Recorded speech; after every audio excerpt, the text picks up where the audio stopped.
somebody do it for them. Everybody knew John Gacy, and he knew everybody in his precinct.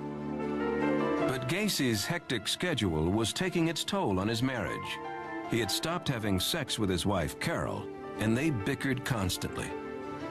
One afternoon in 1975, John berated Carol for spending too much money. After 3 years of marriage with him, she filed for divorce and soon left the house with her daughters. Now single again, the 33-year-old Gacy was like a wild beast uncaged. With no wife and children to look after, he resumed his hunt for young men. Gacy would abduct teenage boys, sometimes at gunpoint, and drive them back to his suburban house, where he would rape and kill them. But he was growing tired of digging holes in his crawl space. He wanted graves readily available. Gacy hired an unsuspecting employee, David Cram, to trench for piping and instructed him to break ground only in the areas he had marked. He would lay out the trench. All right, this is where you dig, this is where you dig. Don't vary from the path. And there was also comments about the time factor. He'd come down, see how I was doing. How's it going? Are we done yet? You done being down there? Cram also rented the spare bedroom in his boss's house. He returned home one night and found Gacy drunk and dressed in his clown costume. Gacy invited Cram to join him for a drink. The men had a few Mai Tais, then Gacy tricked Cram into the handcuffs. And he's laughing, ha, ha, ha, you know, just like a little kid. You know, and again, I'm standing there looking at a clown in a clown suit, laughing at me because I'm locked up. And he's like poking me. Does it bother you? Huh? Does that bother you? Huh? So I told him, I said, if you don't take these off, I'm going to kick your ass. The teenager then saw a side of his boss that few ever lived to tell about. It was just like a light switch went off in the middle of a conversation, in the middle of a sentence, in the middle of a thought. He just starts growling like a mad dog. Gacy lunged at Cram and swung him around the room, shouting, "I'm going to rape you." Despite the handcuffs, Cram was able to push Gacy to the ground. He somehow managed to grab the key and escape to his room. David Cram moved out. Others were not so lucky.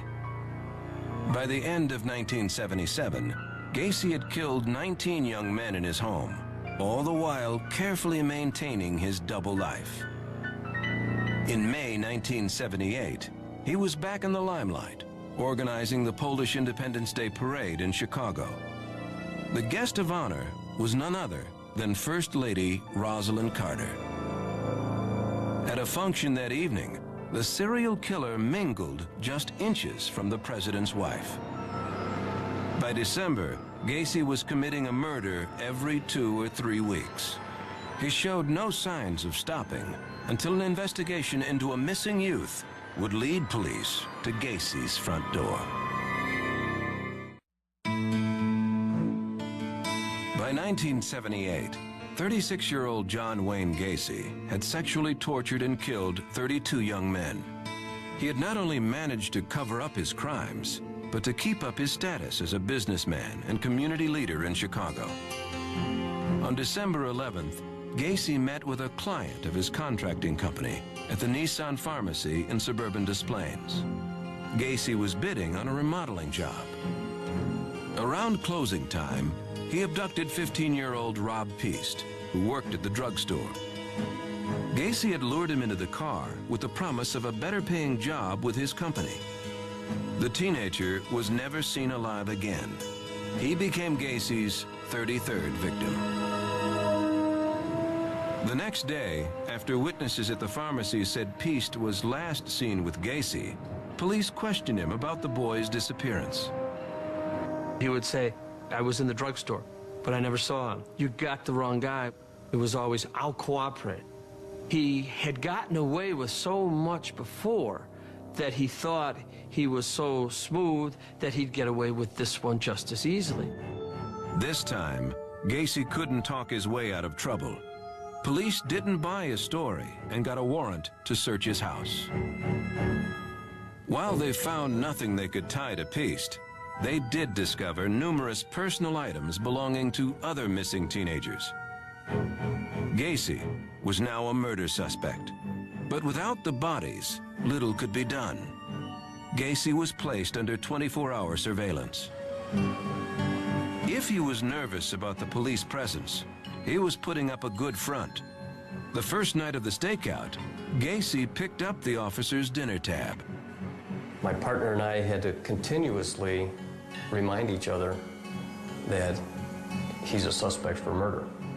I mean, he was a very likable guy, and he never really intimidated you. He wasn't the kind of guy that you'd be afraid of, but he was a hustler.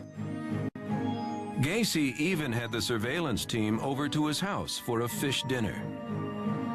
When one of the officers smelled a foul odor coming from the air vents, investigators were all but convinced that the crawl space below had become Gacy's makeshift burial ground. We weren't giving up, and he could not lose the evidence. He was sitting on the evidence. And he knew we were seeking a second search warrant. So John was cornered. Gacy realized the truth about his serial killings would soon be exposed. Out of desperation, he met with his attorney for an all-night confession. And then he looked at me and said, I've been the judge, jury, and executioner of many, many people. Now I want to be my own judge, jury, and executioner. I don't want you to interfere. I'm going to tell you everything from the beginning. I kept telling him it was unbelievable, and that's why he offered to show me the crawl space. He was going to prove to me that he committed the murders, and I don't want any part of that. Amirati didn't need to see it, because within hours, investigators were on their way. They had their second search warrant. When they descended into the crawl space, it didn't take long for them to dig up a human bone. On December 21st, 1978, John Wayne Gacy was arrested for murder. At the police station, Gacy seemed to take the news well and even joked with police while they were booking him. When investigators asked where he was born, Gacy looked up and proclaimed that he was, quote, born in a state of confusion. The mugshot captured Gacy laughing at his own wit. Gacy also told police that he was not responsible for his brutal acts because he was suffering from a multiple personality disorder. He knew we were going to get the rest of the bodies, and he knew we had human bones, and he knew we weren't going to stop. So now as he's backtailing, he's saying, all right, I'm nuts. Gacy's home in suburban Chicago was besieged by a fleet of officers and evidence technicians. Captured on this rare police video, the excavation of the crawl space was carried out with the precision of an archaeological dig. Piece by piece, officers lifted the remains of Gacy's victims through the floorboards and carried them out the front door. It was then that John Wayne Gacy was introduced to the world as the worst serial killer in American history. Yet Gacy seemed more concerned with the police rummaging through his home than with his criminal notoriety. He wanted to make sure his bar that had like 20-some cases of old Milwaukee sitting around it, that he made sure that nothing was done there and that we didn't dirty his floors. Those who thought they knew him best, his own family, realized they had no idea who John Gacy was. I went into first a denial stage, and then I went into anger. And I told him how much I just hated